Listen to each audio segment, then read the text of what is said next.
Selama masa pandemi ini, ada banyak perubahan cara hidup yang terjadi. Dan mau tidak mau, diakui atau tidak, kita semua termasuk orang yang tidak siap menghadapi perubahan. Kita bukan jenis manusia yang liquid, manusia yang mudah menyesuaikan diri pada perubahan situasi. Kita termasuk orang yang sulit untuk beradaptasi dengan perubahan. Kita tergagap-gagap terhadap perubahan.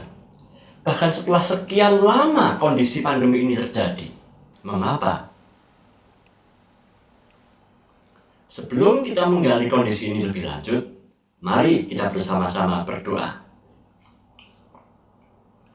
Tuhan, Allah Bapa kami bersyukur kepadamu atas kesehatan yang telah Kau beri. Kami berdoa pada hari ini agar di masa Paskah ini kami dapat menghayati betapa besar cinta kasih Tuhan kepada kami. Buktinya, Tuhan sudah menyelamatkan kami semua. Dalam nama Tuhan Yesus Kristus, bimbinglah kami melalui sabda yang akan kami renungkan. Amin. Adalah suatu kondisi yang disebut sebagai egocentric bias,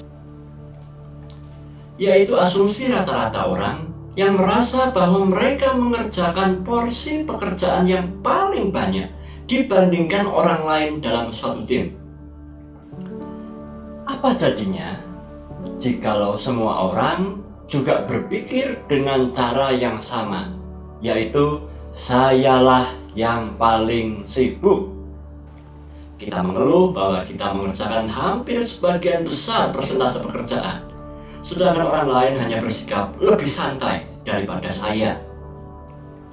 Ketika asumsi masing-masing orang dijumlahkan, maka hasilnya mengejutkan, bahwa total asumsi beban kerja setiap orang akan mencapai lebih dari 100%. Padahal faktanya, masing-masing pribadi tidak memberi kontribusi kerja sebanyak klaim yang tadi mereka asumsikan. Itulah egocentric bias. Dan dalam kehidupan rumah tangga, hal yang serupa juga sering terjadi pada relasi suami istri, anak orang tua, dan lain sebagainya. Masing-masing pribadi merasa sedemikian capek karena telah bekerja keras, mengerjakan semua hal penting. Mereka berasumsi bahwa pasangan mereka hanya mengerjakan sebagian kecil dari porsi tugas rumah tangga. Namun, mereka menuntut lebih dari yang seharusnya. Alhasil, orang menjadi lebih mudah menyalahkan orang lain. Meningkatnya problem domestik, insiden kekerasan dalam rumah tangga melonjak luar biasa. Entah itu berupa kekerasan verbal seperti kemarahan atau makian, kekerasan fisik, kekerasan emosional, ataupun pembunuhan karakter. Mengapa hal ini bisa terjadi? Penelitian David Dunning dan Justin Kruger menjelaskan bahwa setiap orang memiliki lingkaran sosial, seperti dengan siapa dia bergaul, informasi apa saja yang ia dapat dari orang di sekitarnya, serta jenis kegiatan sehari-hari macam apa yang menyertainya. Nah, rutinitas kehidupan sosial itu akhirnya membentuk suatu batas, dalam tanda kutip, batas akses seseorang untuk mengenal batas pengalaman lain yang baru di luar kegiatan kesehariannya. Fenomena yang sama juga terjadi pada saat Anda mencari atau menonton suatu topik di YouTube. Algoritma YouTube akan mencatat pola tontonan Anda dan akan mensugesti topik yang sejenis dari video yang pernah Anda tonton atau Anda subscribe.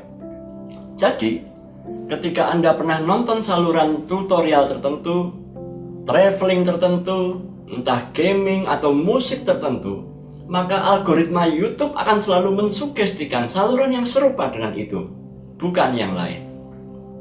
Itu berarti YouTube sudah membatasi dunia Anda dari informasi yang berbeda atau pengetahuan yang lebih luas yang sebenarnya layak Anda dapatkan. Kondisi pandemi ini semakin memperparah situasi Anda. Anda semakin mengalami keterbatasan informasi atas kondisi orang lain di luar kontak sosial Anda. Anda menjadi semakin sempit, dunia menjadi semakin terbatas, sehingga Anda tidak sempat menilai diri Anda sendiri dari perspektif yang lain, yang lebih luas atau lebih bijaksana. Efeknya, Anda menjadi pribadi yang lebih mudah puas dengan pencapaian Anda. Anda merasa paling segala-galanya, gagal melihat kelebihan orang lain, sulit mengenali kekurangan diri sendiri.